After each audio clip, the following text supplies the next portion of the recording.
This is Kingston Live, and this month we discuss the harder side of Kingston music with members of Hallowood and Days of Thieves. Plus, Miss Emily gives us a crash course in what it takes to be a full-time musician in the Limestone City.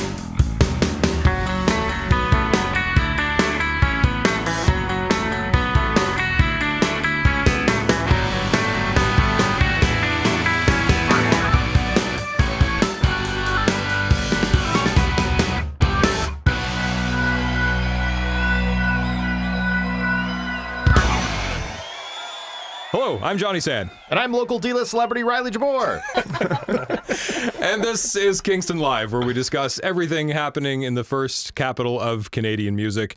And I'm going to just skip the segue this time and just say we have another podcast that you can listen to that just at the time of this podcast recording, it's, where were we, like early May?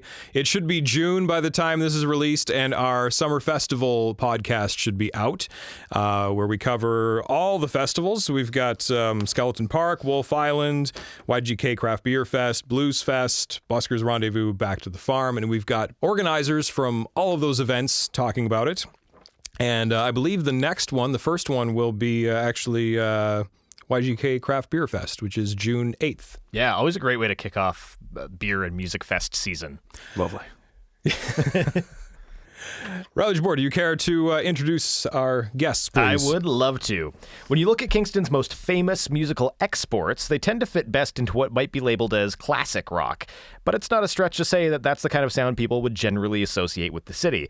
But, like the genre itself, there's a lot of diversity and variation in the city's musical landscape. And today we're joined by two bands that land on the heavier end of the musical spectrum. Hard rock trio Hallowood's riffs and energy combine elements of North American punk rock bands like Sum 41 with classic rockers like AC/DC, and alternative rock duo Days of Thieves draw inspiration from bands like Rage Against the Machine and Royal Blood with a little 90s grunge mixed on top. Welcome, friends. Yeah, hello. Welcome. Thank you. That was great. For having us. Yeah, right on. Well said. Good intro. I didn't write it. I just said the words. Thank you, Peter, our writer. We'll introduce you guys individually. We have... So I'm Patrick Marshall from Hallowood. I'm Tara Pelow from Hallowood. And they're sharing a microphone. Tara wasn't supposed to be here. She's welcome to be here. I wasn't expecting her. I only have so many microphones and so many mic stands. I was actually going to throw another microphone in here, and I was like, no, I don't even have another mic stand. So, Well, Pat, thanks for having me. Yeah, no, it's we a pleasure to have you here. Yes. The people deserve Tara, though. I mean, we got to give the people what they want, right? Yes, yes. Absolutely. And Mike Brown from Days of Thieves. Mike Brown from Days of Thieves. How's it going? Good. How are you? Good. Thank And you. I would like to say that your segue was quite on point. Even though it was an attempt to be a non-segue, perfect segue. Thank you. Thank you. Yeah, we've been doing this a few months now, and we're still kind of finding our rhythm, but we're getting there. This is the most meta the podcast has got so far. We talked about the mics. We talked about the segue setup. I find it funny how the most talk about mics occurred just before you introduced Mike. I did that on purpose, of course. Yeah. Another excellent segue. We've talked before in this podcast about environments, how they influence music. And Kingston definitely has a sound. You guys don't quite fit that sound. So where does it come from? Like, does it come from yourself, your influences, or does it actually come from your environment? Well, so I don't know. It's strange to hear you say that. That's not very. We're not a very Kingston sound. I mean, I know Mike and myself have both been in a lot of Kingston defining bands, if I may be so arrogant. I mean, Beautiful Inferno was one of the bands that I looked up to growing up, and we were playing the Scherzo all the time. I was in a band called the No Goods, and we played with lots of punk bands, the Casualties. I sat from Me to You away from Trivium, I can't remember the guy's name, but he was the front guy for Trivium there, and we were at the Iron Duke now, but it was the Scherzo at the time, and Miss that place so much. Yeah, no, Kingston has always had a very very hard rock scene. You think about I Hate Sally, some of those the harder bands, the Politics, Sons of Static. Sons of Static, Yeah, right? well, it's always been there, but has it been marginalized? Like, it's not top of mind, like, the Hip, the Glorious Sons, the bands we keep coming back to in these discussions. Well, that's really interesting, actually. I mean, Kingston definitely has a country rock. I mean, like that's my perspective anyway. You know, when I hear the hip, you know, I hear the twang. You know what I mean? Like I like the hip. Don't get me wrong. I've been playing at country bands, and in the hip, they have some really solid songs. And Gord Downey, especially, is an amazing poet. I gotta say. Absolutely. But yeah, no, yeah, there is a heavier side that is maybe a little bit a minority, or in a sense, you know, that you know, the twangier kind of classic rock guys get a lot more attention, the Glorious Sons, but you know, I mean, they deserve it too, right? So I don't know. And even on like the scene where like on kind of like our level of scene that we share with a lot of different other bands, like there's a lot of like indie rock, indie alternative, there's a lot of like folk, and there are so many different genres of music in Kingston. You've got blues, and you've got like all ages, you know, performing at these different things. You can go to the RCHA club and see, you know, people that have been in the scene for years and years that have honed their craft so well. You see such a high quality music, and you know, and that ranges from, you know, you got, you know, Oak Ridge Avenue, younger guys, you know, and they're doing well, you know, and they're younger guys, and it goes up to like, you know, there's people in their 60s that are just still rocking out in the scene. I do like the way that you put marginalized, though. I do find that, like being in a hard rock band in Kingston, I do find it a lot easier to find fans and places to play that are accepting of that sound, that loudness, that intensity outside of Kingston.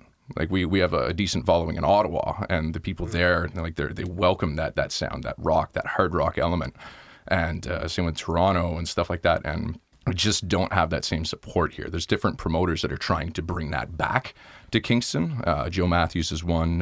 You mentioned Emily earlier as well. She's also trying to bring that hard rock kind of element back into Kingston, and she's actually finding more venues downtown to be able to bring that sound too, which is really great. But I know, like for myself, trying to promote a bill, it's really difficult. One, to find a venue that'll support it. Two, to find the bands that'll fill it out on the night. That's really difficult.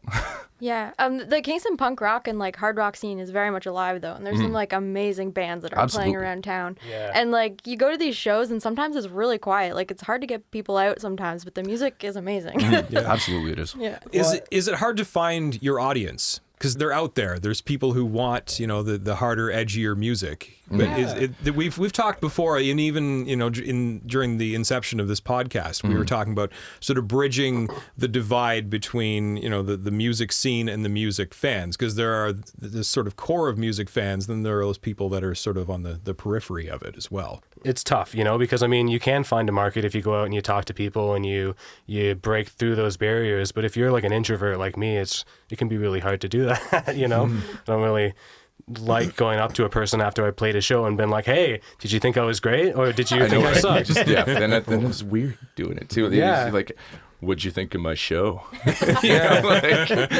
mean, yeah, there's actually definitely an element of like social psychology that comes into play when it comes to hard rock, you know, because hard rock's got this atmosphere, it's got this sort of mindset, you know, and it's not always easy to go up after you've been like, "I'm the fucking best," and then go and be like, "Hey, you know, so what'd you think? Can I buy you a beer?" You know, you're like quasi the antithesis of what you were on stage. You know what I mean? You're looking at just this character that, you know, you portray sometimes, and then you get off stage and then you're not that same person, or you try to stay in the character and it just doesn't seem genuine. Well, I've always felt there's sort of a cathartic element to hard rock and metal especially, where, you know, whether you're the musician or the audience, there's this sort of release of energy, you know, of wherever that comes from. And once it's all done, you're sort of, oh, I'm at peace now. Well, it's like an acceptance to be okay with that chaos that's in everybody. You know what I mean? That gives that opportunity to just let that out and just unleash that, because people don't get that opportunity in their lives that often. You know, like how often do people get inside a room like this and just have the opportunity to just scream as much as they want? That doesn't happen. People don't actually scream into pillows. You know, like they just don't do that unless they're having one hell of a bad day. But like that's the extent of that. And sorry, go ahead. Sorry, I was just gonna say, like, almost everyone that we've played with, like, no matter how angry they sound on stage, has been absolutely wonderful. So.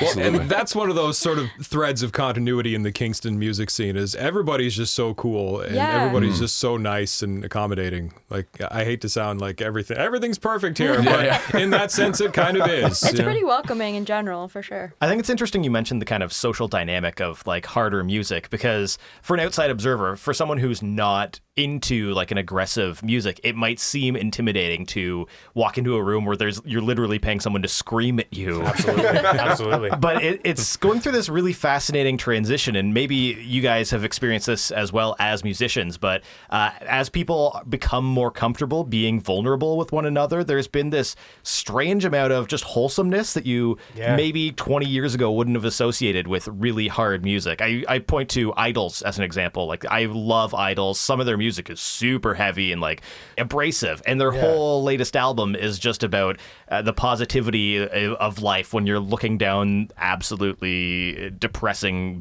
like avenues in your life and events and whatever. I find that such a fascinating dynamic in harder music, where previously it was just about like screaming at someone, and now it's screaming out of yourself, just getting everything out until you feel better. Yeah. It's kind of like screaming with someone because it's relatable. You know what I mean? Yeah. Like, people can relate to what you're saying, and that's why everyone loves it so much. Yeah, true story. I got like a bit of a story on that line. Like, I wrote a song. We've been a band for about 7 years now, and I wrote a song 7 years ago. Yeah, seriously.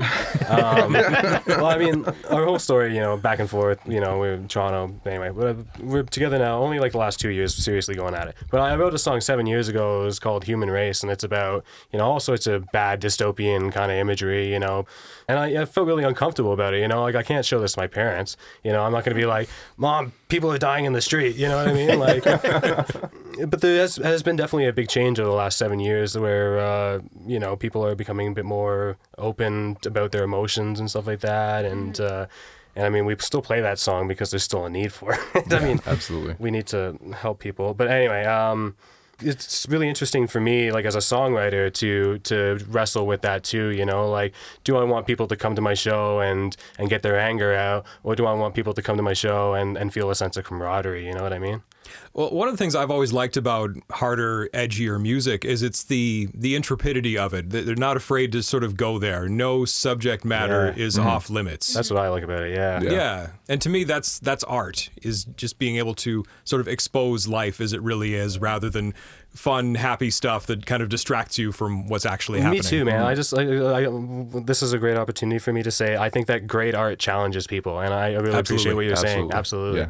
The first album that we had was very deliberate in the way that we were talking about the different issues that we had. We used different symbolisms to represent them, but it talks, the idea of Days of Thieves is this the idea of the 1% ruling the class over everybody and controlling the way that society is shaped, the way that your entire life is shaped. That's developed by that ruling class that says this is the way that this civilization is going to be. This is the way that Western society is going to be. And you have these massive influencers that really push the buttons, and they really get you there. And in our second album, what we chose to do was look. We found that in the first album, it sometimes was a little bit too abrasive in the way that we were talking about. Like, I remember, back in the early 2000s, there was different magazines and stuff like that they were talking about different issues that were going on in the world, like Greenpeace-styled magazines, and then they'd show, like, just dead animals, and it was so abrasive, and people just they're not ready to see that, that's not a good intro. It's like, hey, how you doing? Dead animals. That's not how you start a conversation. That's not how you wake people up into realizing what's actually going on. So we started reformatting how we approach it. So instead of doing that, a lot of our new album is called #Heart Society. We're going to be recording it this summer.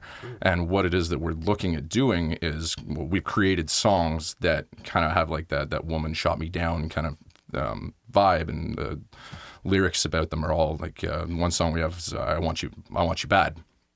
And that's all about, love-hate relationships, but it's not based on like he-she relationships. It's society and people within that society. Right. And that's the idea that we're going for, is to realize that the society that we strive for, this idealized society that's placed in front of us, that's not what it is that we actually get in reality.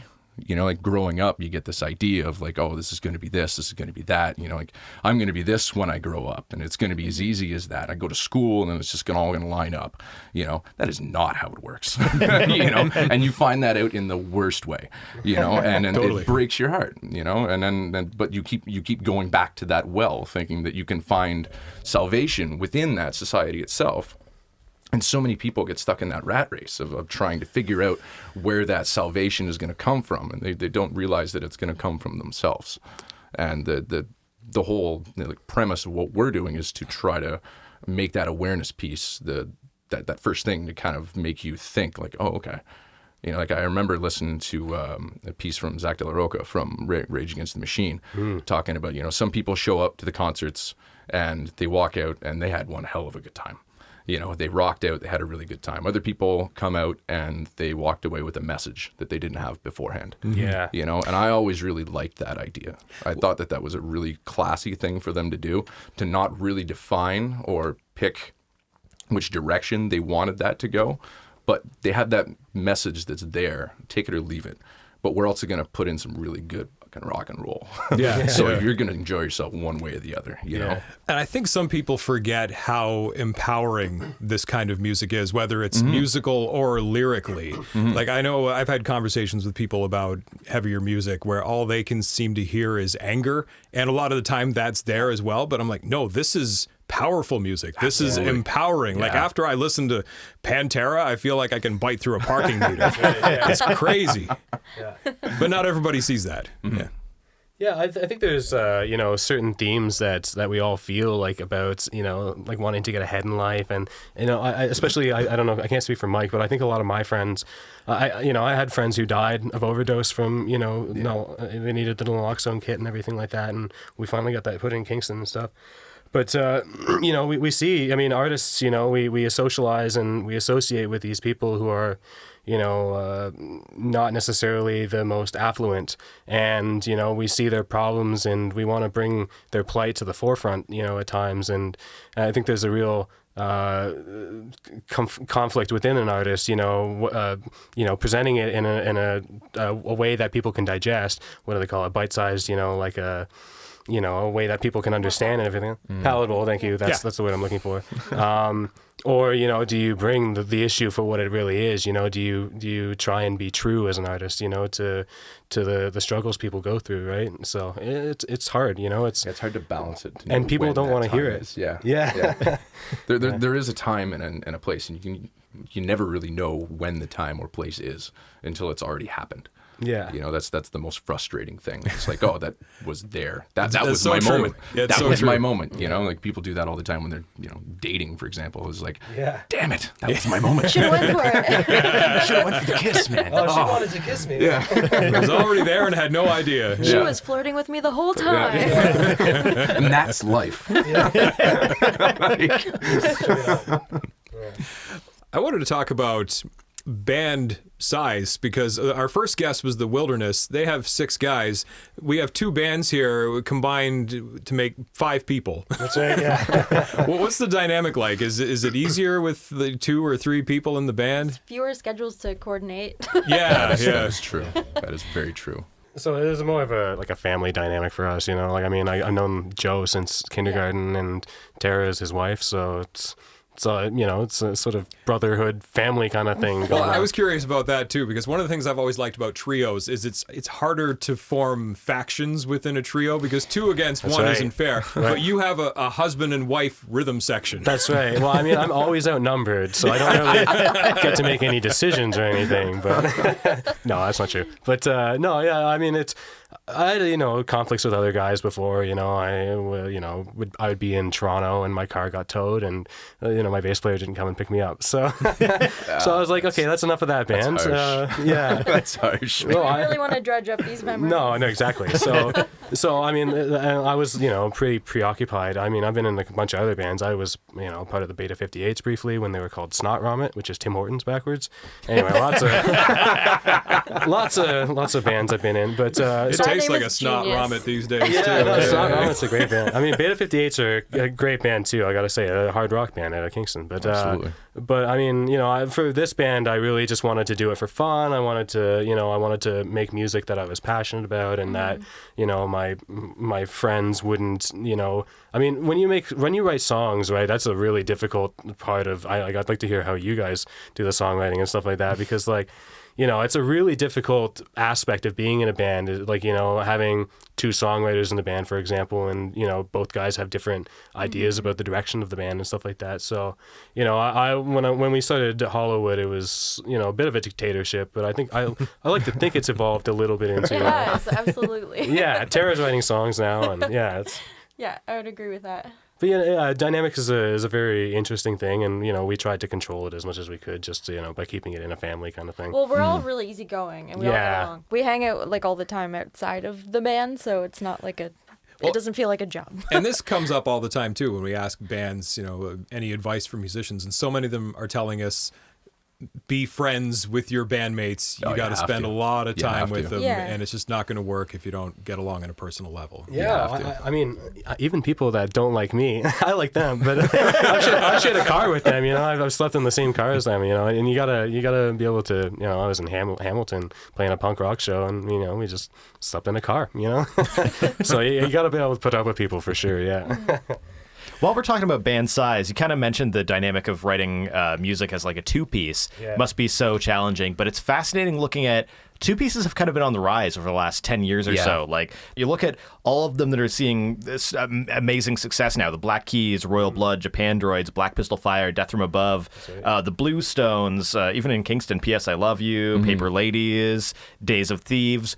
What do you think is fueling such a surge of such a small staffed band, for lack of it's weird to call your bandmate staff, but such a small numbers in there. It seems more, as an outside observer, more pure DIY because there's less stuff to do. Like there's less stuff to do. The advent of all the different gimmicks and not gimmicks, but little effects and stuff like that that you can get now. You can make such a large sound with very little, and you can recreate that on stage without any kind of problems whatsoever.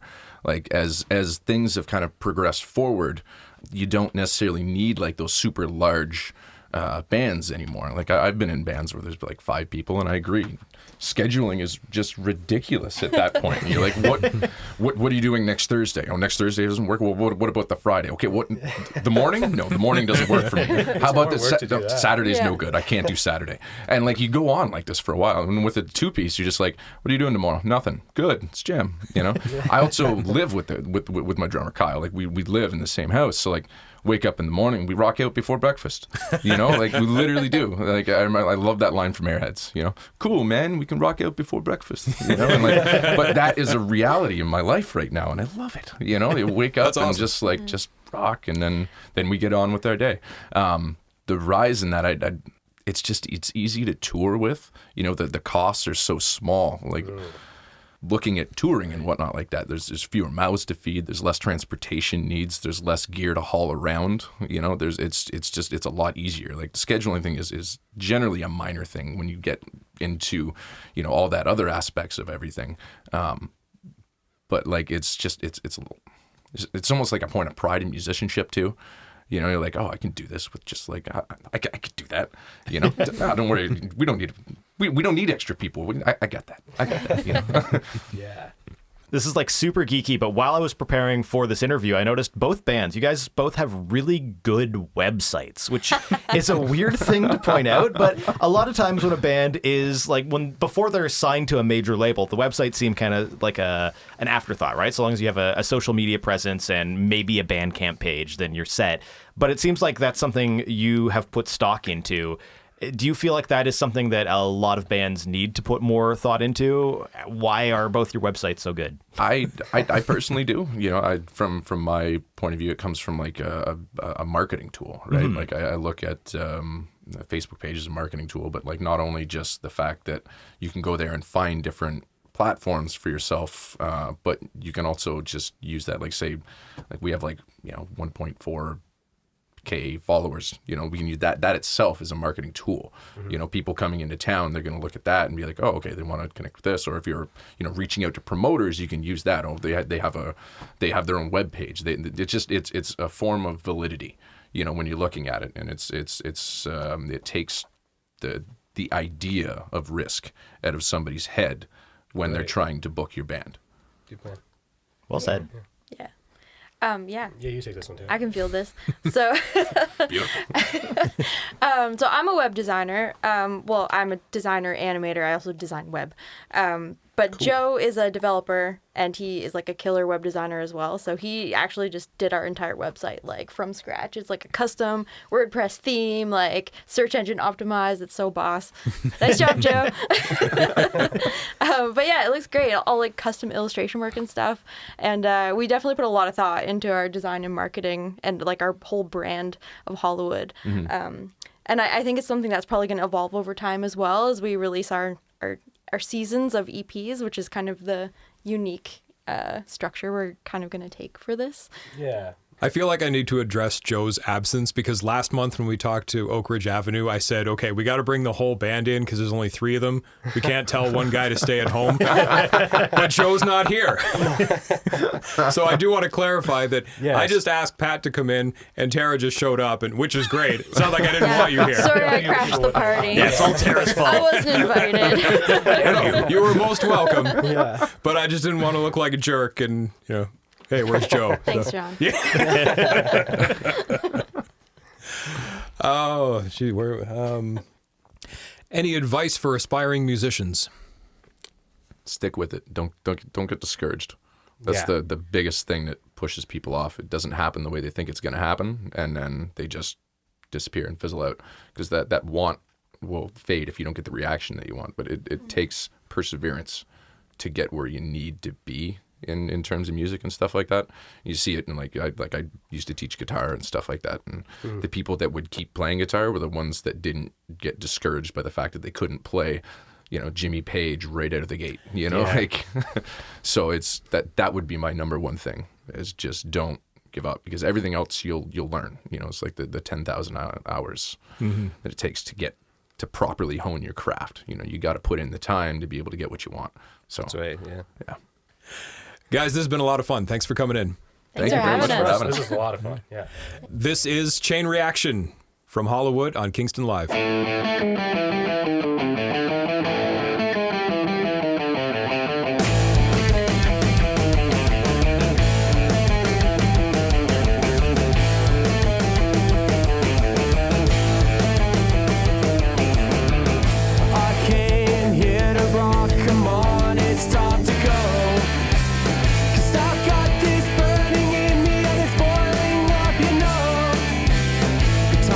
The vibe is bumping and it's starting to get good. 'Cause I dig you if you dig me, and baby you know we should. All I want is a chain reaction with lots of noise but no distractions. I don't think there's too much to ask if all I need is you.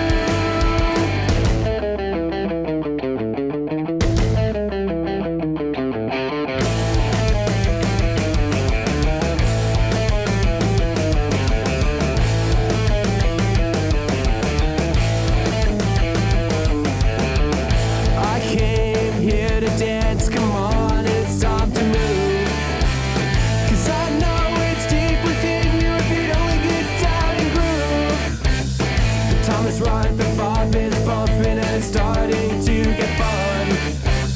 'Cause I dig you if you dig me, and baby we should run.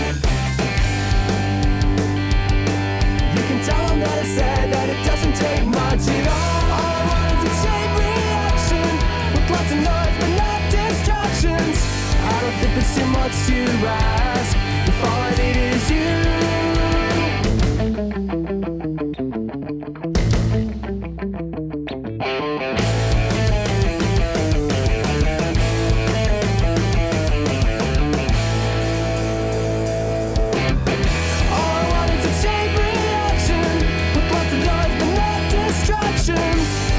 There's too much to ask if all I need is you.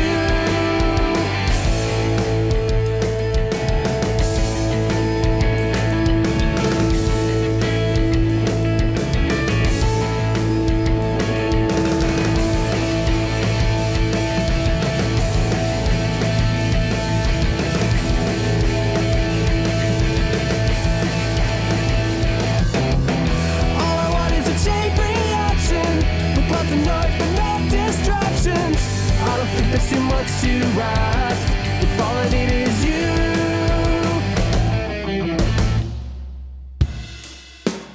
For the record, I think you're at least a C-list local celebrity. No, the list goes the Tragically Hip, Bill Welichka, Matthew Beeson, but he's moved away now, then me.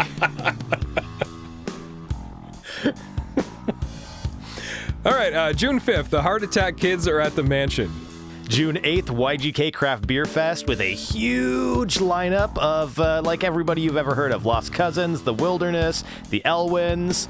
Phantom Atlantic, who I still have to listen to, but yes. And Grace 2, a Tragically Hip cover band out of Toronto. Get your tickets. June 8th, Sam Coffey and the Iron Lungs at the Mansion. Along with Drew Thompson Foundation opening up. Get there for both bands. It's going to be awesome. And it's the same day as Craft Beer Fest. Oh, it's going to be so good. June 11th, Corey Hart and Glass Tiger at the Leon Center. Your friend's Glass Tiger. June 14th, Charlotte Cornfield at the Mansion. June 15th, Great Lake Swimmers at the Grad Club. June 15th, also, the Change Dance Party at Rax. June 18th is the kickoff of Music in the Park at Confederation Park at the lunch hour. It's going on until September, so you got lots of chances to check it out. June 19th to 23rd, Skeleton Park Arts Festival. It's free. It's wonderful. Go. And big lineup there as well. The Wilderness, also The playing Wilderness, that one. yes. Basha Bulot. I'm never sure if I'm pronouncing her name right. I don't know. I can't confirm that one. Okay, well, We'll find out when we're there. Type out the sound that it seems like I just made into Google, and maybe you'll hear some good noises. June 21st, Big Band Fridays kicks off at Market Square. June 29th, Shoddy Horror at the Mansion. July 4th to 7th is Buskers Rendezvous. That's scattered all around downtown, and you see all kinds of things like people juggling and people on football. There shouldn't be on fire, but there's fire. They're around. almost on things you wouldn't normally see when you go downtown. People just climbing a ladder to nowhere. Sometimes weird things happen downtown. They're even stranger during Buskers Rendezvous. A little out of our jurisdiction, but worth noting, Voodoo Rock Fest is August 9th and 10th, and also worth noting, Days of Thieves and Goldwing are playing. Take the short road trip. It's well worth it. August 10th to 11th on Wolf Island, also slightly outside of our jurisdiction, but the ferry's free, so we'll count it. Wolf Island Music Festival going down. Don't bring your car, just walk onto the ferry. It's way, way easier that way. Don't know the lineup yet. But Or ride your bicycle. Oh, that's true what too. I'm doing. Yeah. Yes. I don't know the lineup yet, but I can tell you it's going to be good one way or the other. August 19th, back to the farm. Get tickets. Gonna be Assuming you huge. still can. Yes. Yes. August 22nd, the Limestone City Blues Festival. That's another one that just spin in a circle, point in a direction. It's there. Chris Jackson and Friends every Friday night at Blue Martini. Goldwing every Monday at the Toucan. Tuesdays, open mic at Muziki and Jazz Night at Olivea. Wednesday is open mic night at the Rose and Crown with Tom Savage. Friday is open mic night with Scotty at Spearhead. For details on these events and others, along with lots of things to do, places to eat, and places to stay in Kingston, check out visitkingston.ca. When it comes to local singer-songwriters, there's little debate that Miss Emily is at the top of the pack. She sells out multi-night stints at the Isabel Bader Center. She's written and recorded with Gord Sinclair and Rob Baker of the Tragically Hip. And she's captivated audiences across Canada, the United States, and the United Kingdom with her dynamic voice and her mixture of blues, rock, and pop. But that isn't all that makes Miss Emily special. She's balanced life as a full-time musician and mother, and all the while, she's been an advocate for artists in Kingston. In her Miss Emily Sings Kingston series, she put a spotlight on fellow local songwriters, and recently she's gotten involved with Music Industry Kingston Emergency Support, or MICS, an organization that will offer financial support to working musicians in Kingston that can't work due to medical or other issues. Miss Emily, welcome. Thank you for having me. That's such a lovely intro, too. I appreciate that. Thank you. Well, that was Peter that wrote that. Pete? Thanks, Pete. Yep. Nice job.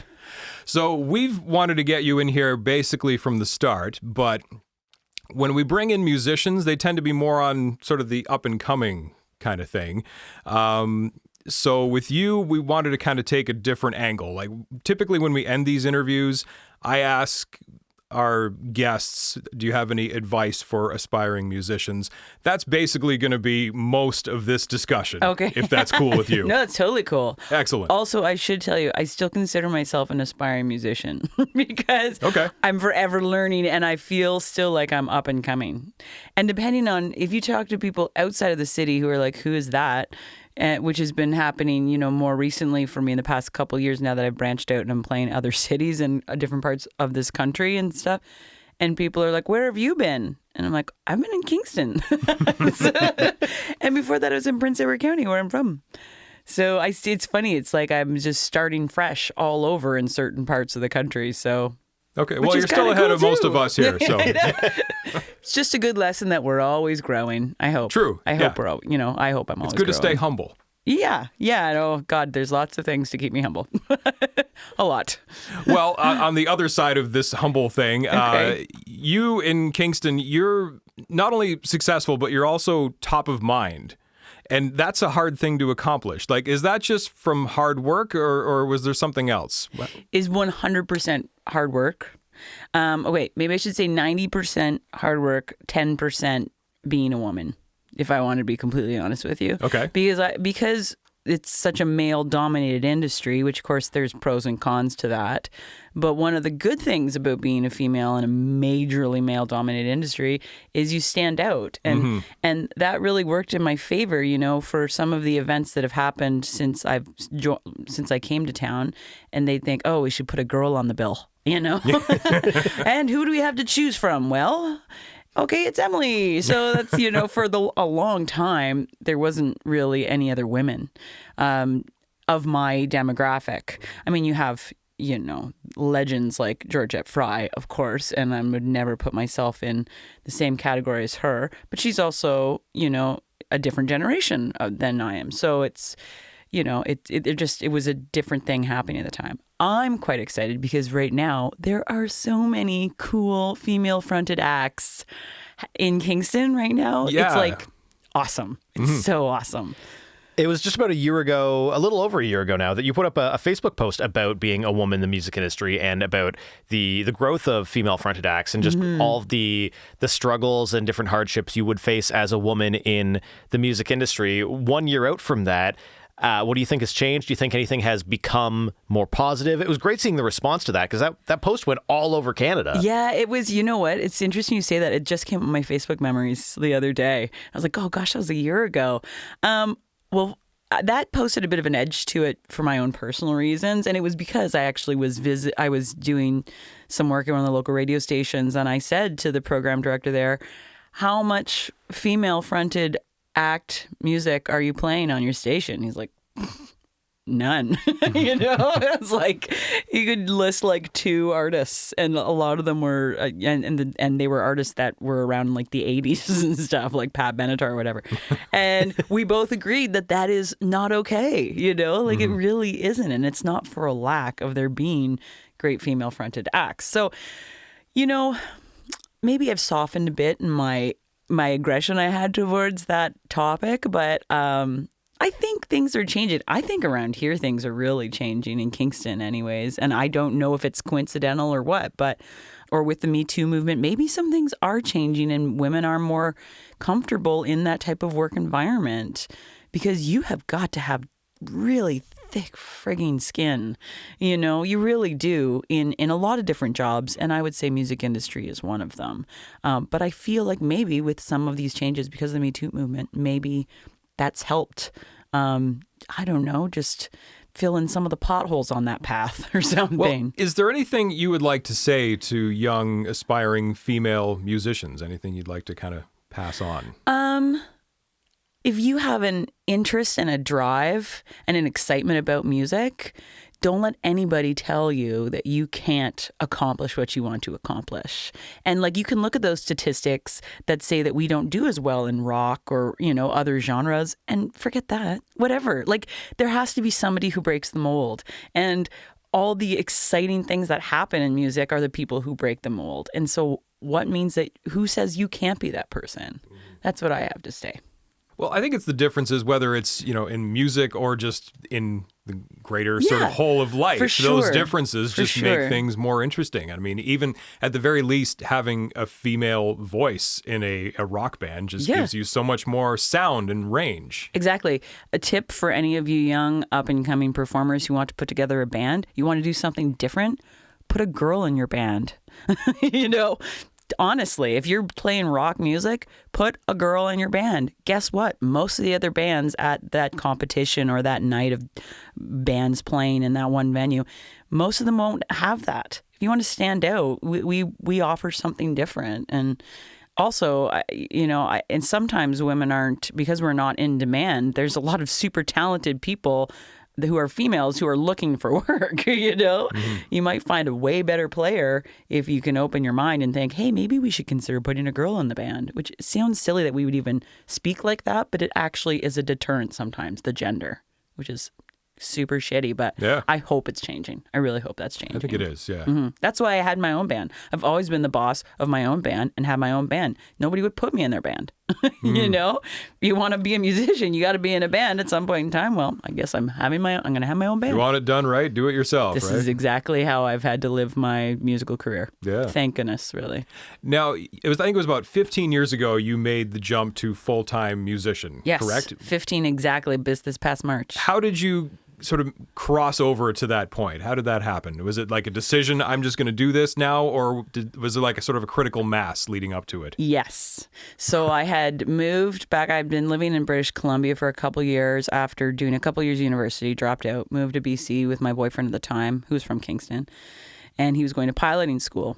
And so we lived in BC for a couple years. And then after he graduated, he moved back home to Kingston, and I was like, I'm not moving back home. And so I lived out of my car for 8 months. And the funny thing is, when I say those words, it sounds kind of like a sad thing. I don't remember being sad about it for a day or a minute. Like, it was like everything I owned, which was essentially a sound system, and my toothbrush and a bunch of clothes, and my instruments were in my station wagon.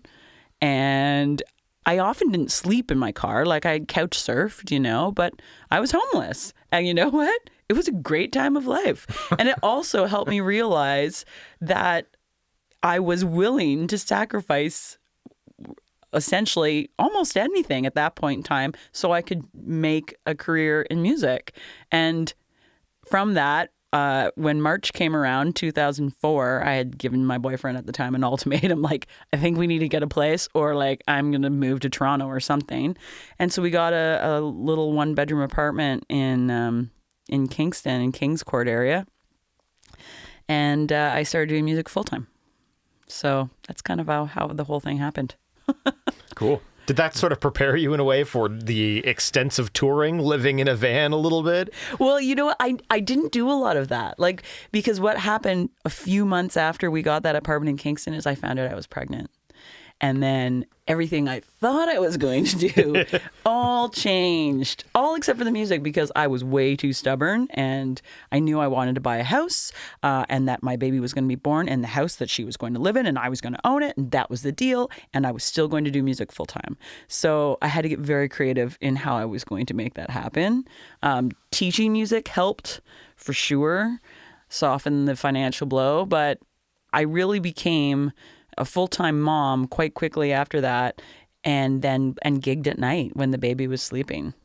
I didn't sleep for 5 years. I will. That's a disclaimer before I try and talk other people into this. There was a lot of hardship that went with it. I'm really glad that time of my life is over, but I have a lot of pride in being able to accomplish what I wanted to accomplish, which was I'd made the commitment. Music was it. Oh, I'm having a baby now. Okay, so now how am I going to do this? And yeah, it all kind of went from there. But I think in a lot of ways propelled me to a different level in my career quickly because it forced me to make the money.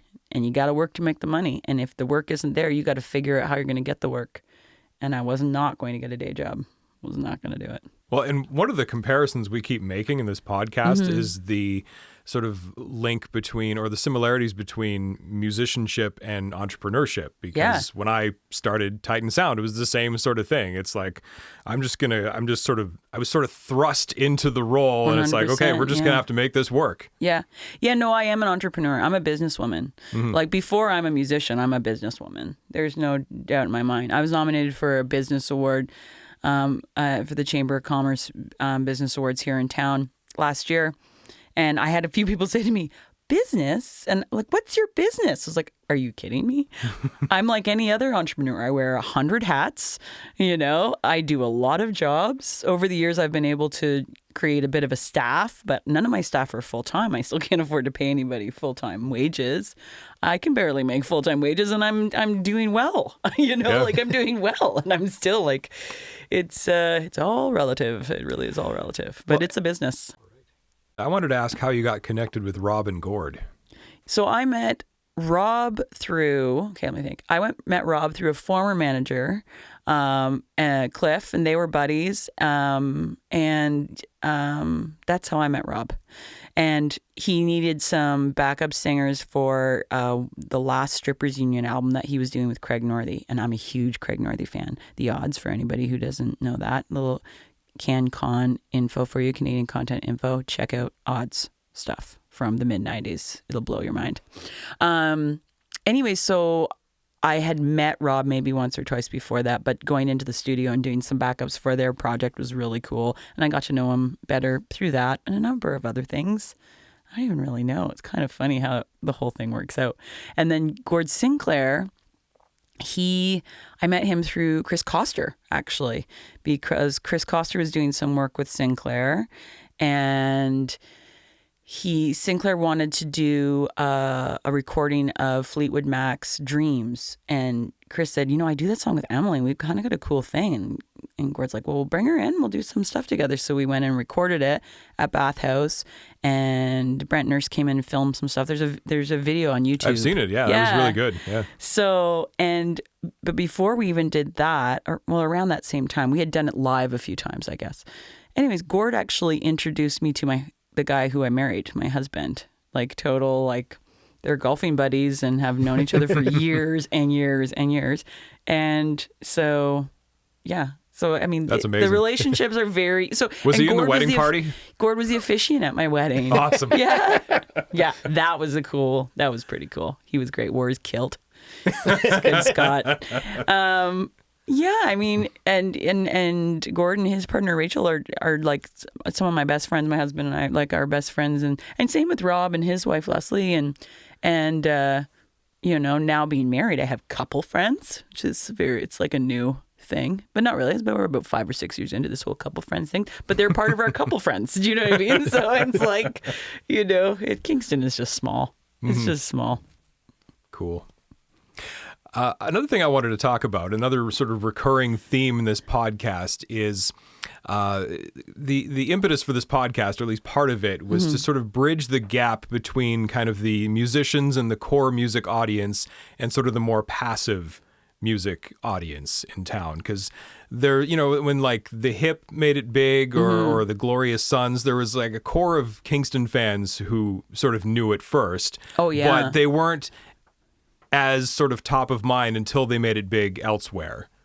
And I'm just curious, do you see any way? Yeah, it does happen. There is a pattern. Yeah. Any idea how to fix that? You know what? I know wish it's a tough I knew. question, And I like how you worded this, because you made it specific to Kingston, because I always say Canada, like we're late to the party in Canada. I've never actually thought about Kingston as being a bit late to the party. I think we're a bit spoiled, Yeah. I think I learned that when I would play the odd show, say with Rob and Gord, and people were like talking in the room, and I was like, what's wrong with you? Do you understand what is happening here? And I'm not talking about myself. I'm like, look at the people you're around, and that you look at the magic you get to witness right now, that you can see, at the Air Canada Centre on a sold out show night with 20,000 plus people, and you can see this right now at the Red House or wherever it would be. You know what I mean? Some impromptu thing. So I think we're a little spoiled. I don't know. Maybe we are late to the party. Maybe you bring up a very good point. Thank you. We have a great core of music lovers who have helped me feed my family for years by coming to my shows and buying my merchandise. So props to you guys. Thank you. But I think there's room for improvement there. You bring up a very good point.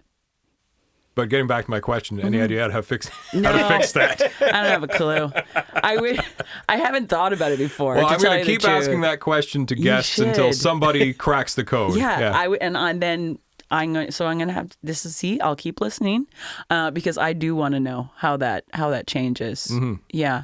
And maybe everybody in every city says this. Maybe we just need recognition elsewhere. Yeah.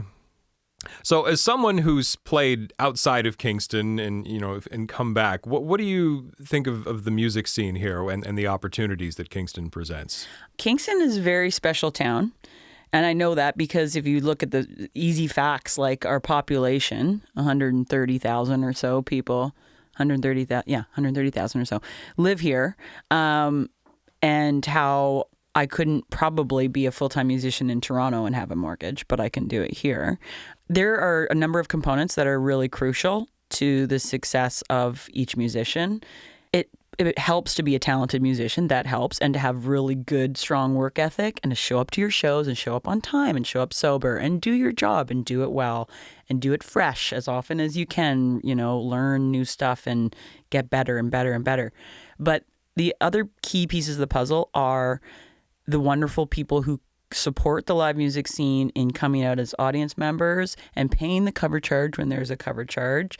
And if you're not paying cover charge, then please spend money at the bar. I don't care if you don't drink. Buy French fries. Buy something. Do something to support the bar, because that bar owners, first of all, get a bad rap, I think. But bar owners, the other key component to this, because the venue owners provide these opportunities for us, and they are putting their necks on the line because it is getting harder and harder in many ways to make money in that industry. Taxes are very high, and risk is high, and you have to pay the wages of all these different people who are working in there, and then you're going to pay $4, $5, $6, $7, whatever, $100 to the band, and you don't even have a guarantee that anybody's going to show up. And if nobody shows up, not only are you out your regular wages, you are out the money you paid for the band, which is usually a substantial amount of money, So I think audience members and live music supporters, concert goers, and the venue owners here in this town are exceptional people. And special shout out to the venue owners, actually, because that's the job where you get people always want to pick on you with the bad shit. And it's like, come on, these guys are doing a lot of great work. And if you are in an establishment that pays, then bonus, because you know that there's lots of places that don't pay in many other cities in this country. But in Kingston, most of our venues pay. That's awesome. That's a great angle to bring up, because that's something I've never thought of as not a musician, but as somebody who attends so many venues and shows, that there are so many. One of the great things about the Kingston music scene is we have this wealth of venues. Mm-hmm. As someone who's been on the artist side and has that unique perspective to point out how great the venues are for artists in Kingston, is there anything that you would give as advice to bar owners or prospective bar owners, somebody who might be considering putting on shows and doesn't know the best way to approach bands or make it most accessible or profitable or whatever? A great experience for everyone involved. You know what? That's a great question, and I would have advice for both the venue owners and the musicians, because some venue owners don't even know that they have a potential venue.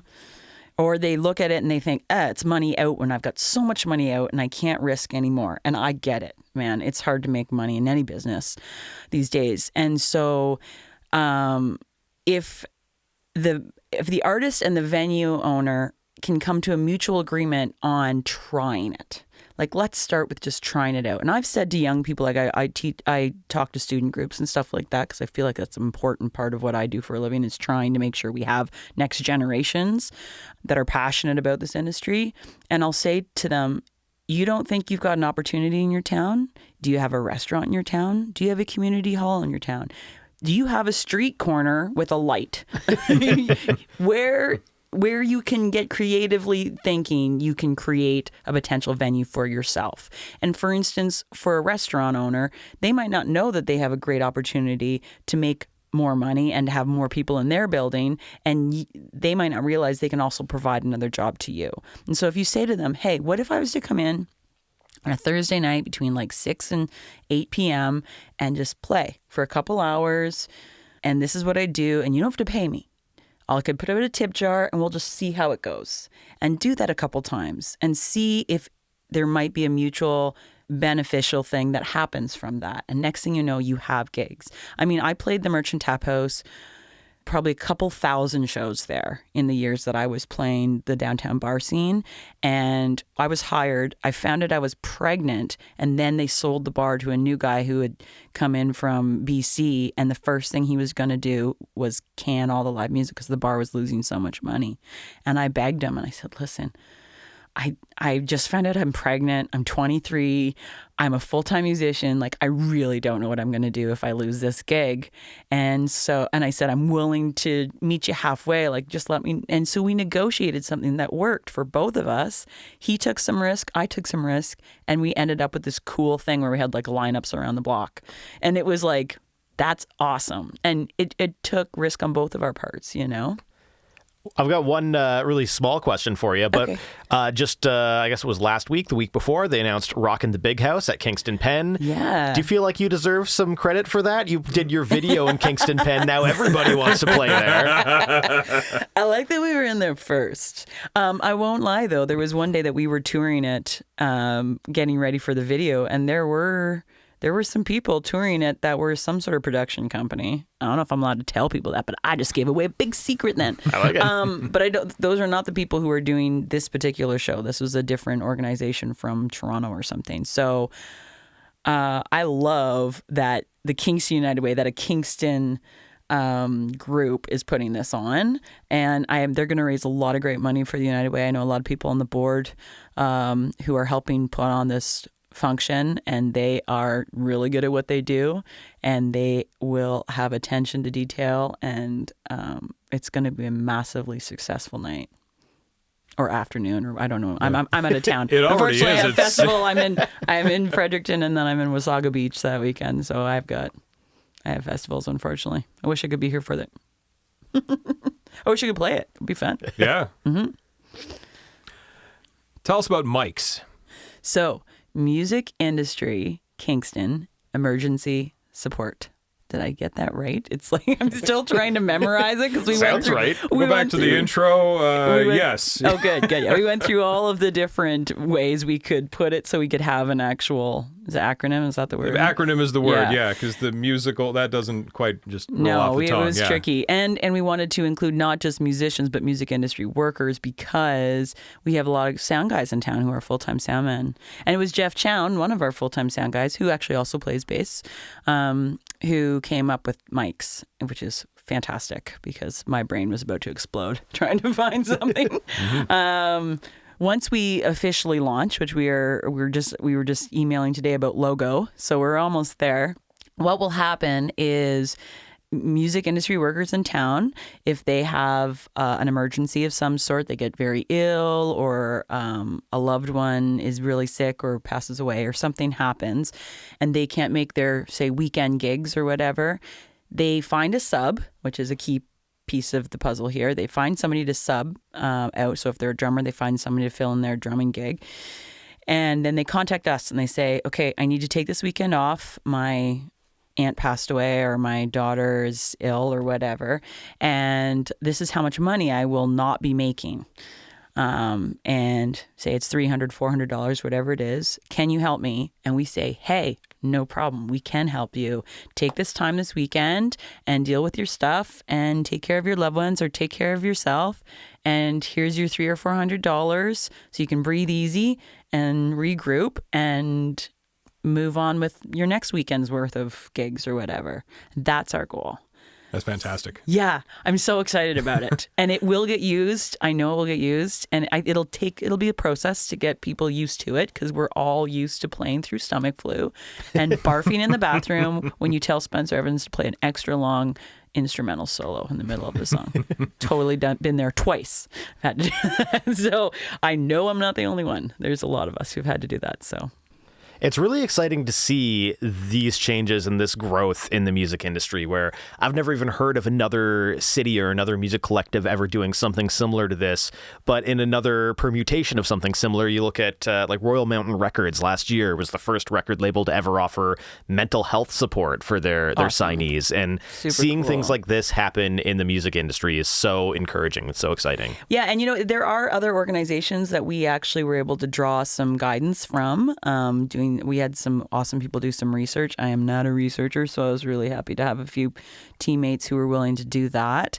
And the other thing that you just made me think of, we also had some people come forward and say, you know what, we could broaden this. And so the goal will be to have a data bank of people, for instance, mechanics who are willing to offer a discounted rate or some sort of special incentive for musicians to get their cars fixed with these particular mechanics, because we're on a lower end of the pay grade generally. And, you know, somebody who's a luthier who's able to fix instruments kind of last minute and for a good price and things like that. Like, we're different members of the community, although you might not have money to give, you might be able to donate some of your time or talent or just even at a discounted rate for some of the music industry workers in town to help us live better. You know, we try and make everyone else's lives better by the art that we create and perform for people. So it's just a full circle of love, you know, really at the end of the day. And it really does come full circle back to that thing about collaborativity we were talking about earlier. Yeah, we're all connected. It's DIY man. as fuck. Yeah, totally. It really is. It is. And it's going to work. I mean, it's already working. I already totally rogue, but it's just classic me. I was like, man, I'm starting this thing so I can use this. So I took $200 from the first chunk of $400 we made without the organization actually even existing, and gave it to a musician buddy of mine who had broken his wrist, and he's a guitar player. And I said, okay, what are you missing? I know you've got this cast on for 4 weeks. He's like, well, I'm only missing 2 gigs because I picked up other work. So he had, you know, he was taking the steps to try and make shit work. But I was able to say, okay, well, here's $200 for your 2 smaller gigs that you were going to miss. And he was over the moon and totally moved just by the fact that it was like a kind gesture and that he didn't feel quite as alone. And that was like so heartwarming. So nice. I'm excited to share that with other people too, because we can all feel good about this because we're all going to contribute, right? Yay. Well, and that's we're great at segues. That segues into something I wanted to mention. Yeah. Now everybody that comes into, you know, to talk to us for the podcast signs our Kingston Live sign. You signed it when you came in. Mm-hmm. And we've been talking for a while, even since we first got the sign, that at some point, we're going to take the sign and auction it for charity. Cool. And I was talking to our producer, Rob, and we decided that whatever we can make from the sign is going to go to Mike's. Oh, that is so awesome. Thank you. That warms my heart. Thank you. That's really sweet. I do have one humble request, though, and you can refuse it if you like. I think you've heard our Kingston Live theme, and it ends with, you know, there's the guitars ringing and then the big finish. For a while now, I've wanted to get somebody to do like a big "Thank you, Kingston" before the big finish. Would you be willing to do that for us? Yes, but I'm going to get you to play it for me, and we're going to practice it. We will do that. That is fine. Miss Emily, thank you so much for coming in today. Thanks for having me in, guys. I appreciate it. This has been Kingston Live. We encourage you to rate us on your listening platform of choice and subscribe where possible. Kingston Live was recorded in Kingston at Titan Sound. Hosted by John Sanfilippo and Riley Jabour. Writing and research by Peter Sanfilippo. Executive producer Rob Howard. A big thanks to the support of our friends at Tourism Kingston who helped make this podcast possible. Check out the latest live music listings and many other experiences the city has to offer at visitkingston.ca. We'd love to hear from you. Email your thoughts, ideas, comments to podcast@kingstonlive.ca.